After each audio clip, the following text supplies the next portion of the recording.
Let's go. The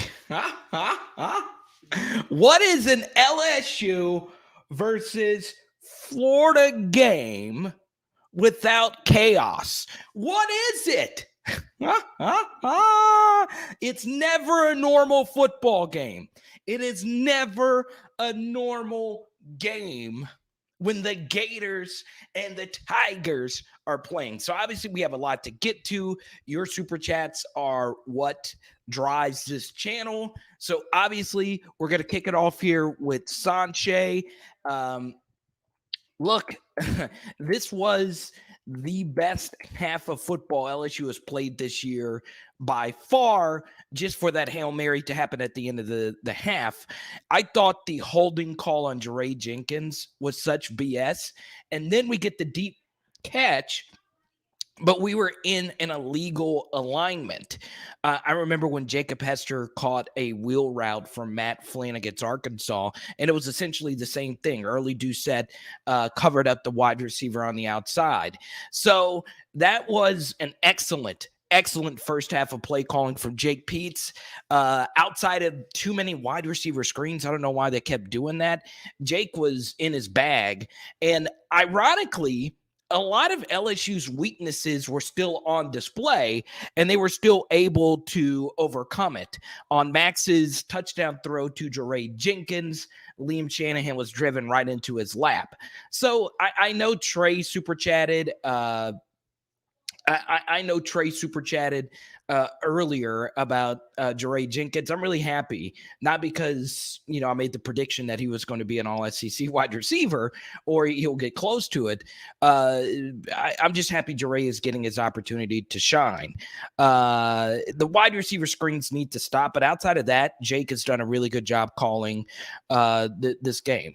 Jawan, yeah, the Hail Mary really sucks. And what makes it even worse, that Hail Mary at the end of the half, is LSU is a horrible second half team under Ed Orgeron. This is essentially the same thing that happened versus Florida last year. We jump out to a big lead and we don't have that killer instinct. We're not able to put our opponent into the ground. And this is the MO of an Ed Orgeron coach team, is we back into halves. We back into the end of games.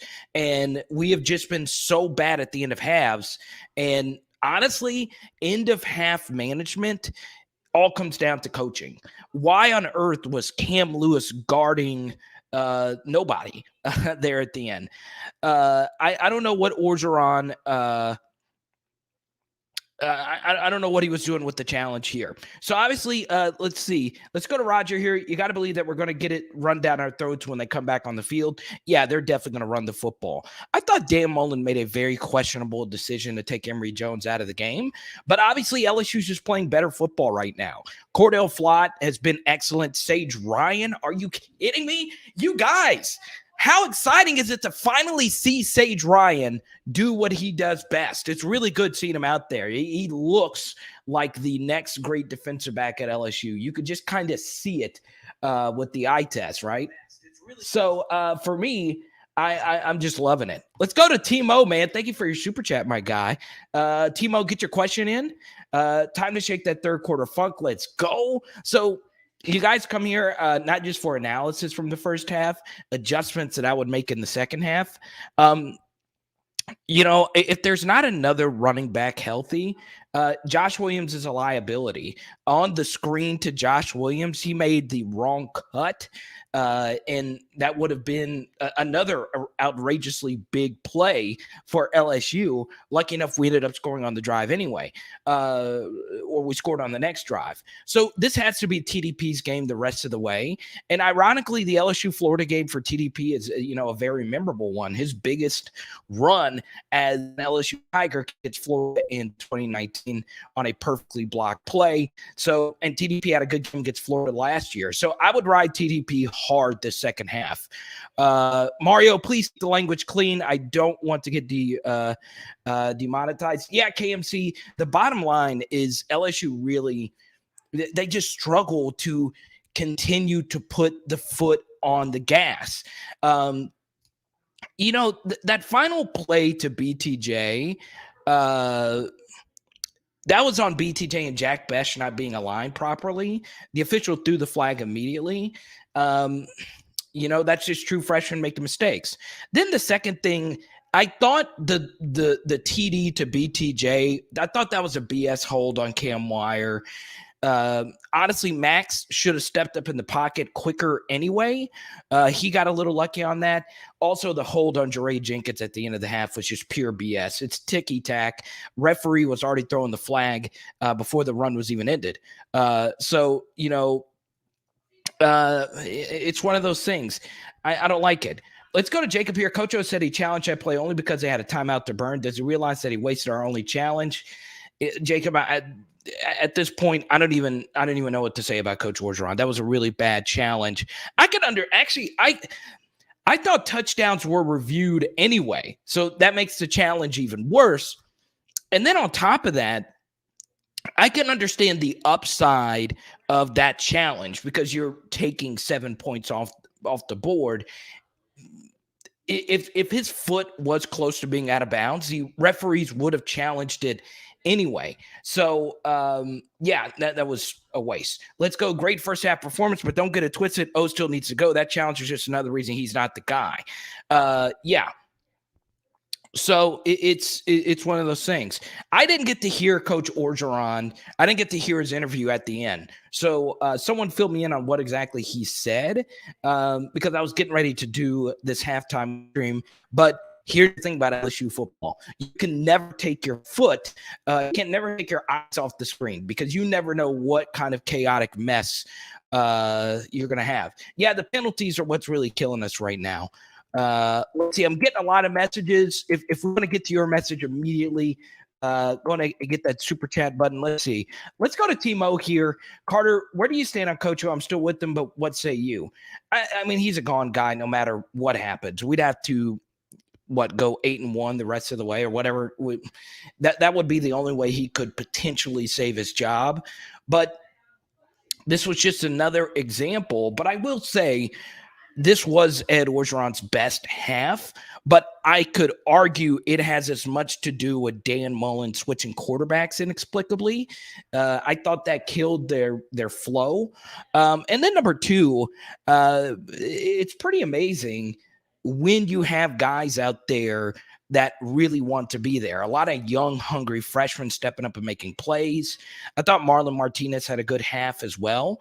And once again, this is the second straight year. I think Chasen Hines got hurt in the first half. This is the second straight year where Chasen Hines gets hurt. He gets replaced only because he gets hurt, and the offense gets better. This is the second straight year this has happened against Florida. And we talked about this in the chat. I don't understand the allegiance to Chasen Hines. Marlon Martinez played just fine. Let's go, Noel. Let's go. Hopefully I can have a happy Saturday. Let's finish this game. Paris! Clayton, thank you so much for your super chat. So Noel, Paris, and Clayton, go on ahead and get those questions in. What's up, Blanche? Wait, why do you have what's Mac Jones? Let's see. Yeah, Jack Mashburn's having a really good half. Good to hear from you, Carvis. Alan S. Blah blah blah blah blah. That's basically my channel. That's basically my channel. It's just a bunch of blah blah blah. You guys know this. Sage Ryan, he does look good in that number 15 uniform, right? We'll be getting another 15 from Lafayette this next year, and I'm really excited about him too. Danielle, everyone, welcome Danielle to the channel. I think this is your first ever live chat. And Danielle, thank you for super chat. And that is a great debut right there. Welcome to the PHL Nation. Everyone make Danielle feel very comfortable with everyone around here. Let's see. Cordell Flower, I agree with that, Jacob. Penalties hurting us, but it's also an indication that they are playing hard, unlike previous games. That is true. And Danielle, I'm not going to lie, I thought both of the holding calls were a little ticky-tack. I thought the Cam Wire hold was the refs could have let that go. I I also think, Danielle, the JARAY Jenkins hold was bad. I keep going back to that. I hate it when refs get in the way. But other than that, a lot of self-inflicted penalties. Guys, we got to have that killer instinct, baby. I turn on the game and I see the Hail Mary. What the heck? Tony, are you not at the game? You have season tickets. You have season tickets. And you're not at the game today. I can understand why you didn't want to go. Clayton, let me see your question, my guy. If you have a question. Let's see. Let's go down here. How about that run game, huh? I'm glad you brought that up, Jonathan. So let's bring in the first half stats and Chrome tab right here. Boom shakalaka. Thank you again, Danielle, for your super chat. We deeply appreciate that. It's good to see LSU have more rush yards than pass yards. And you guys know how I feel about running the football. It could be a little overrated, the need to establish a run, but knowing how bad we have been running the football, it's good to see that we're playing better. Also, you see yards per play. You know, the more encouraging thing is the defensive yards per play. Obviously, 5 yards per play isn't that great. And honestly, that number should be way higher as far as yards per play. The bottom line here is this. We have got to continue to pull our guards. Jonathan, I'm glad you asked about the running game. Jake Peetz has found something pulling his guards and pulling his tackles. Also, let's be honest, we've been very critical of Ed Ingram. His Kentucky game was beyond awful, in particular his first half. This is the Jekyll and Hyde thing about Ed Ingram. When he really wants to turn it on, he can really turn it on. He was probably LSU's best offensive player in the first half, not named JARAY Jenkins. So, yeah, I mean, that was some really, really good play there from Ed Ingram in the first half. Let's see. Yeah, agree about Jack Mashburn. He's playing really well. I really do like that. And it was funny. I was on with Jacob and T-Bob earlier this week, and they were talking about neck rolls. It's good to see like one of those old school. You guys know what I'm talking about, right? The neck rolls. You got to love it. Hey, Marcellus. Yeah, Ed Ingram, it's strange. Damon Clark's having a good game. I agree.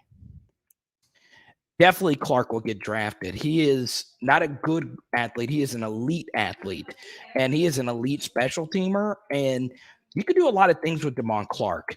The thing is, you know, reading the game. As far as like run fits are concerned, he's not great at that. But everything else, he's pretty good. Blanche, thank you for a very nice super chat. Yeah, I haven't seen Cole Taylor either. He's either hurt or finally LSU started watching film and saw that Cole Taylor is a liability, especially as a blocker. And I like Cole Taylor. He's more of a year 3 guy, but this is year 2 of his development, and he still gets thrown around like a rag doll from time to time. TDP ball and feed him. Keep Florida off the field. Yeah, and honestly, what I would do as far as TDP is concerned, I think you got to keep him on the field because there is obviously a clear drop-off with him and RB2. I saw Armani Goodwin wasn't dressed out. We haven't have you guys seen Corey Kiner yet? I haven't really paid attention because TDP has been playing so good. And honestly, you know, we have been critical of TDP on here. His run blocking's been awful up to this point. Finally, we started pulling guards and tackles, and then we got it going against Mississippi State, and we quit doing it versus Auburn for whatever reason, and then it worked against Kentucky, and it's working versus Florida. Yeah, no Kiner. Okay, no Kiner siding. Yeah. Let's see. Who do we see as the next head coach? Timo, here's what I'll do. I know you super chatted, but I will answer that question after the game. I do have a few guys that I like a lot. There was the Bruce Feldman report about Mel Tucker gaining some serious steam. I wouldn't mind that. So we'll see. Yeah, keep TDP out there for sure. Yeah, and Williams really misread his screen. He had a really big opportunity to gain some big yards that we really needed. Let's see. Let's see. Reggie, one of our cancer warriors, man. Keep fighting that evil C, baby. You guys know at cancer. Let's see. Lane, once again, I'll do the head coaching rumors after the game. I was possibly the biggest TDP hater, and I'm happy to say he's proven me wrong the last 2 games. Hey, I'll say this. Carvis thought TDP had some real upside, and finally he's showing it. So shout out to you, Carvis. Why do we only see Besh as a target early in the game, and then they go somewhere else? They've been working Jack Besh in. Him and Max, they still need to work on their chemistry over the middle of the field. Max has missed some throws in this first half. It hasn't been his best half by any stretch of the imagination, but Max has also made some difficult throws. The touchdown to JARAY Jenkins was a tough throw because his center was driven right into his lap. So let me do this. On a scale of 1 to 10, with 10 being the best, 1 being the worst, how would you guys rate Max Johnson's first half? Yeah, TDP. Hey, look, I hope TDP gets drafted. I know he had a child right before the season. He's a good Tiger through and through. Baton Rouge native. He plays through injuries. It's hard not to love TDP. Is he Leonard Fournette? No. Is he insert all-time great running back? No. But guess what? We won a lot of games with Nicholas Brissett, and that's probably a good comp for TDP. He is just a really solid player and just an overall good Tiger. He is holding on to the football too long. Michael goes with 10, 7 for Max. Oh, I know, Christian. Everyone's fired up about the Hail Mary. Positive thoughts, though. We're still up by 8, so we'll take it. 3 penalties for 25 yards. Florida has 0 penalties. Ugh. All right, guys, you let me know when the second half starts, okay? And don't forget, if you're new, after this live stream ends, we chat in the chat room after the game. Yeah, Paris, I agree. Hold on to the football too long right there. Let's see. You guys get to see my beautiful face and my monobrow. Look at that. Haley gets on me all the time for not shaving my monobrow. And by the way, guys, I am going to need y'all's help next week. I am going to have, you guys heard about my tooth pain. I had some serious dental surgery coming in the next 7 days. I have a serious dental surgery on Thursday. So I'm going to need you guys to really carry the channel later this week.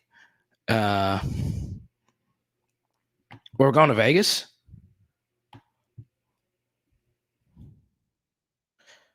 Keep your look, Bubba. There you go, T-Mill. It's good, man. Yeah, I hit that like button. It's big time. Honestly, the most important thing outside of course, super chatting and sharing and all that stuff, make sure new viewers feel good about themselves. We have a bunch of new viewers here. Danielle, I saw Danielle in here earlier. I also saw Chris in here earlier. Good to have you guys and gals new to the channel. Gotta love it. Let's see here. Here's Danielle again. Max seems to be escaping better today. Center protection not improved much. Absolutely. This is a good one. Carvis, you guys know he's one of the sharpest viewers on this channel.